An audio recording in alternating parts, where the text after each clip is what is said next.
the Miami Dolphins. They are next here on our list. They need a center, a tackle, a defensive line. And I can say all of their picks in one breath. They have the 100, 102, 125, 224, and 247. That's their picks in this draft. They almost have as many picks as needs that we listed. It's great for the Miami Dolphins because they went out and acquired Tyreek Hill.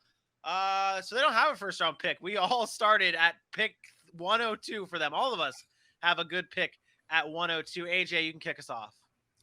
All right. So I like the fact that we all have these wonderful like minds and understand kind of what needs to happen here. I'm not going to overthink it. The Miami Dolphins did right by Tua to get him some weapons to throw the ball to. They got him some weapons in the backfield to run the ball. Now they need to get him some protection, and they have the blessing to focus that on the draft. So I went with the tackle out of UCLA, Sean Rhyan. This guy is just a natural athlete for his size. Like some of those other big guys, he's got a rugby background, was actually qualified to be on the Olympic team for rugby. He's got quick and powerful hands, and he's probably going to slot in at a guard spot, but he can also play tackle, which gives you some versatility to see if Liam Eichenberg has taken a step forward or if this guy's ready to come in day one. He's massive lower half. He's got insanely large hands. So when he's at the punch, that packs a great size of power, and he drives. When he's pushing through, he's driving. If he's finding himself back, he's dropping you down to the ground. He's finding his ways out of tough spots. He obviously isn't polished. We're talking about a round 3 pick here. He's going to need to get some of the technicality a little bit better, need to get his base a little wider. Sometimes it gets him slow from the step. But other than that, I think he's going to be slotted in very well in maybe the back half of the season in a pinch, or starting next season, you might see him be one of their top tier guys.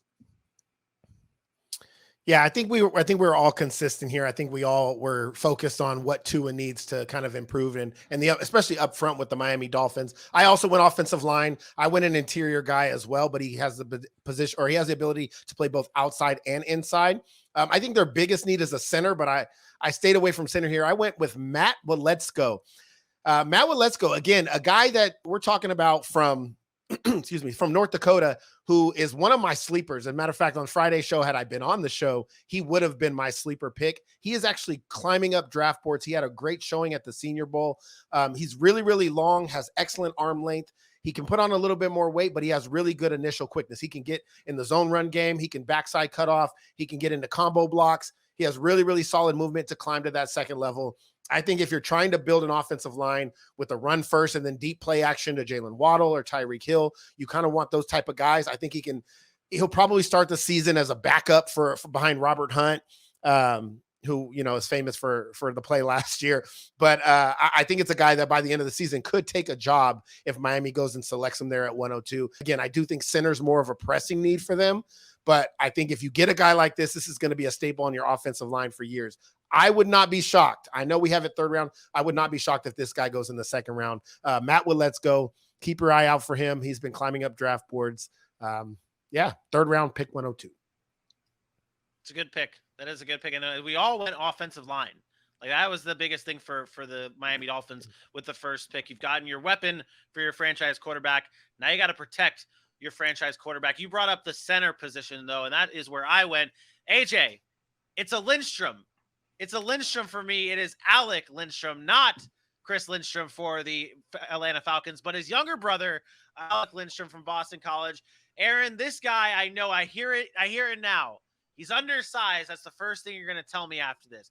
But he is arguably the smartest player in this draft when it comes to just knowing the game, his football IQ. He's got great control, and he's mobile. He's a bully. He's got all the characteristics of a good center, which is exactly what the Miami Dolphins need.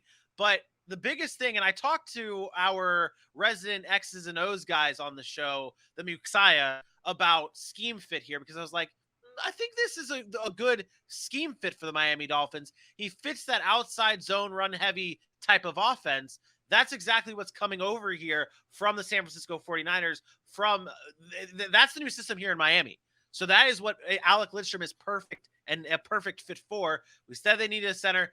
I believe, AJ, you were the one talking about coming in, being a backup, or Aaron was talking about coming in and being a backup, might not play at the start of the season, but eventually earns that job. That's exactly what Alec Lindstrom can do here behind Dieter at center. He could end up taking over that center position by season's end and be that anchor right in the middle for Tua Tagovailoa moving forward. But he's undersized. I'm sorry, Aaron. I went undersized. I wasn't even going to go there. I actually like the pick a lot. I do think they need a center. I won't even say any negatives. I won't say anything. Don't lie to me. You can say negative. No, I won't say any. I won't say anything at all. I like it.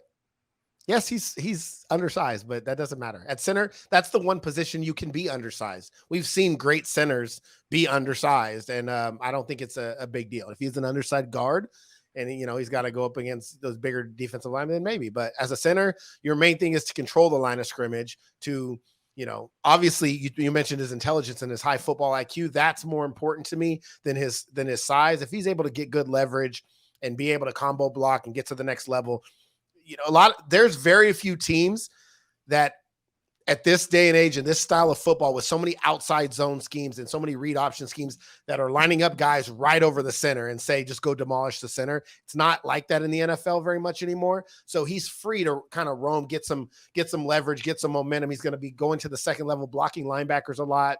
I don't think it's a huge disadvantage to be as if you were a guard. So I really like the pick. Yeah. Fair enough.